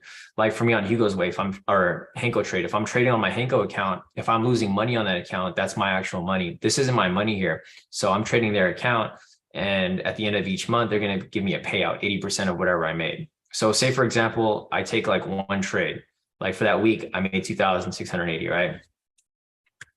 If that's all I took and I don't want to take any other trades for the week or for the month, I'll just take my 80% of that, and I'm making 2,144. So this is how much they'll pay me out as a payout. Does that make sense, Owen? I know it's a little confusing, but okay, gotcha. Yeah. Owen said, okay, that makes sense now. Thanks, bro. It's the first time I heard of FTMO. Yeah, FTMO is pretty good. I've been with them for like about 2 years now. So they've never had issues with payouts. Their customer service is right away. Like if I was to hit this button right here, live chat, they'll respond to you right away. MFF, you hit that button right there, they're gonna respond to you in like 2 days. So you can see the difference between customer service and like the company. This company's been around longer than all of the other ones. So that's why this is what I prefer to use. So yeah, that's why I prefer to use FTMO. MFF came around like maybe a couple of years later, and then TFF has only been around for like maybe a year. So that's why they're different. Like TFF is going to run into issues because they're a new company. FTMO has been around for so long that they've already wrinkled out all of their issues. So that's why I personally recommend FTMO over any other company. Let me see, Jack, send me a link. Let me check real quick. Thanks, Jack. Oh, E8. Okay, so E8, yes. For E8 right here, I don't think they let you scalp, Jack, because we've had other people use this this one as well. So Patricia, I know you used E8 before, right? I know a lot of people in the group use E8 and they had issues with scalping. I don't think they allow scalping at all. Or I think what happens is the fees are too high. So when you take a scalp, you like literally make no money. So that's the downside with E8, Jack. I've heard of E8. When E8 first started up, a lot of people in the group were using E8, and their commissions are just way too big. It's impossible to scalp with them. If you're trading intraday or swing trading with smaller lot sizes, then you can probably make a lot of money with them. But for scalping, it's like impossible because you're taking such a big lot size. that they take a big chunk of your profits if you're only going for like 100 pips, like what we're doing here, right? So you can see over here from like the other profits. I don't think it really shows here. I think TFF also takes a big, not big, but they do take a lot of commission too. So if you look over here and you add my profits here from TFF, 600 plus 300, it's 900 total, right? But I only made about 834. So if you subtract that 834, 36, this is how much fees you pay with TFF. So you still pay fees with TFF too, but for E8, they make like extremely big like fees. So it's like impossible to scalp with them. So just want to keep that in mind. E8 is probably good with like bigger swing trades, but for scalping, probably not going to be your best option. Let's see. G's asking, have you heard anything about top tier funding? Do you know if they are good or bad? So I've never used them before. I was interested in using them because I know like, you know, a lot of the big traders, like I think, what's his name? Like QBanks owns it or something. But if you look at their terms, they don't let you use copier. It has to be like, you can't use any copiers with it. So that's why I haven't used them. So I can't say if they're good or bad. I'm assuming they're good because a lot of people are still using them, but they don't allow for copiers. So that's why I haven't used them. Because the thing is like, if these companies don't allow for copiers, then I can't use any of my accounts, right? So there's just no point. I already have 6 accounts. So I'm just going to stick with my 6 accounts rather than using a different one. So if they do allow copiers in the future, I'll probably use them, but I haven't used them myself, at least not yet. Some more profits here from CSUK. CSUK locked in 6,440 for the day. Nice work, CSUK. Mix up his trades here a bit, took a Euro CAD trade, and then a couple US30 trades here as well. So nice work, CSUK. Other than that, let me wrap up the rest of the questions, guys, and then we'll call it a day. So let's see. CSUK said, I'm calling it for now too choppy and it's Christmas week, so he's going to take it easy to retain capital. Definitely, CSUK. We'll see you here tomorrow. Let's see if there's anything else here. Frederick's asking, but you got to pay first to participate in FTMO. Yeah, so you have to pay a challenge fee. I don't think I have it on here anymore. Yeah, so depending on which account that you want to do, if you do a 200K account, you have to put a challenge fee of this up because, you know, you just got to be realistic. You're gonna have to pay something because you're not going to waste their time trying to pass their challenge, right? And this is how they make a lot of their money because a lot of people will trade with them and they're not going to pass it, right? Because not everyone is consistent enough to make 10%. Like a lot of people want to go for those big profits and then they just blow their accounts right away. So yes, unfortunately, you do have to pay a fee, like Frederick mentioned, but once you pass it, they refund it to you.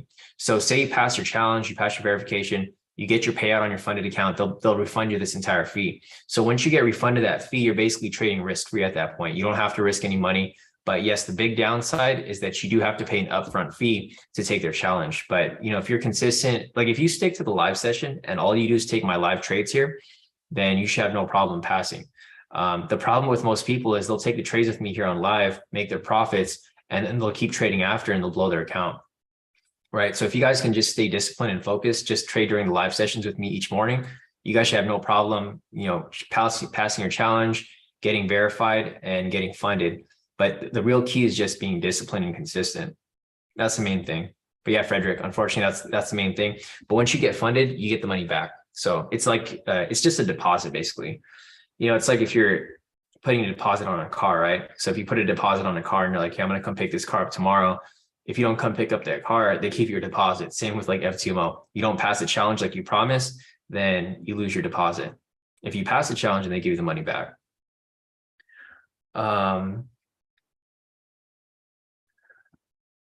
Yeah, Christian said, so basically you're with their money, not yours. Yeah, that's 100% what it is. Nick said, chat's popping off these days. Hopefully your day's going good, Sean. Definitely, Nick. And it's good to hear from you, bro. And I see popping every so often. I'm glad you still stuck with the group after, you know, all this time. You know, people come and go, but I'm glad to see a lot of you guys are still here. So yeah, guys, unfortunately, I think that's it for today. Not enough movement in price for me to take entry here. I was looking to take a trade here, but there's nothing that has come up. Looking for a possible sell here, but it's after 8 and it's past my trading time. I only trade from 6:30 to 8, guys. So if you guys are new here, I only trade from 6:30 to 8 because that's where I find the most volatility in the market. Typically from 8 to 9, you're going to see a lot of consolidation. So I don't like trading between 8 to 9, sometimes 9 to 10. And then from like 10 to 12 is usually where the market picks back up. So typically I'll trade from 6:30 to 8. If there's no trades there, I'll stay until 8:30, but today's just not a good day. Everything's kind of flat. I mean, not really flat, but it's not necessarily going any direction.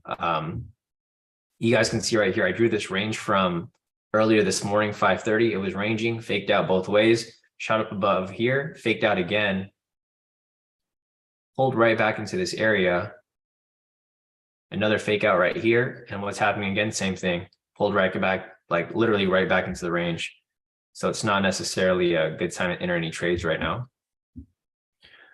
Let's see something from Jack here. Jack said, I remember Top Tier added a type of account that allows copying. It's called Top Tier Challenge Plus, but only like the master.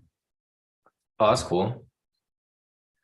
Yeah, I might go check that out then, Jack. If that's the case, if they let you do it as a master account, then maybe I'll play around with it and see if how good they are.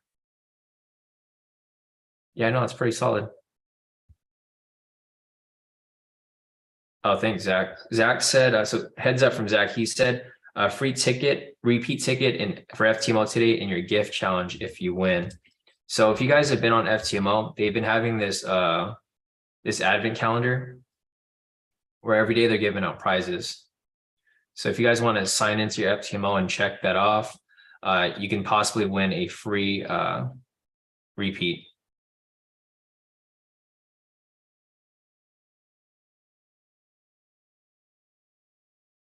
What is today, the 19th? Oh, that's cool.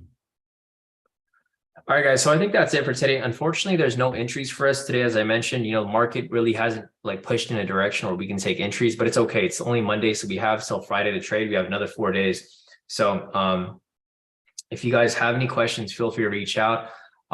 Today is Monday, so we do have our mentoring session. So I'll be back in about 6 hours at about 2 p.m. Pacific time. If you guys want to sit in on that, it's completely free. You guys can sit in on it, ask questions. If there's anything you want me to cover, any strategies, if you guys want me to help you work on your strategy. So for example, if you guys have a strategy that you guys are applying and you guys just don't have consistency on it, just, come to the mentoring session, show me what your strategy is. Just give me the requirements. I'll pull it up on the chart and I'll show you ways to make it better. Because I've been trading for 11 years now, so I pretty much run through all the good, bad, and ugly. So I know exactly what needs to be changed to, make a strategy better. Barack, I don't know if you're still on here, but I know you sent your whole strategy to me. So we'll probably go over that during the mentoring session today. Barack sent me a ton of messages today to look over his strategy. So we'll take a look at that. I'm going to message him actually, let him know if he can come on later. Otherwise, I think that's it for today. So if you guys have any questions, feel free to reach out. Otherwise, I have my mentoring session at 2 p.m. and then I have 2 other mentoring sessions right after. So I have 3 mentoring sessions today. The group mentoring session, I have 1 more with Karen, and then I have 1 more with Jonathan right after. So if you guys want to sit in on any of those, they'll all be live streamed to the YouTube. If you guys are new here and you guys want access to that, just go to the YouTube channel right here, or just go to kodikaitrades.com, click on get access to the Kodi Kai live trading sessions. And just make sure that you have you're subscribed to the channel. So there's going to be subscribe button right here, and then turn on your notifications. So when I go live later, you guys will get an email notifying you that I'm live. I'll be live 3 times today. So 4 times total right now, group mentoring, and then the 2 private mentoring sessions after. And you guys are all welcome to sit in on those. So, all right, guys, other than that, I will see you guys later. If you guys don't hop on any of those mentoring sessions, I'll see you guys tomorrow morning for the next live session. So have a great rest of your morning, guys.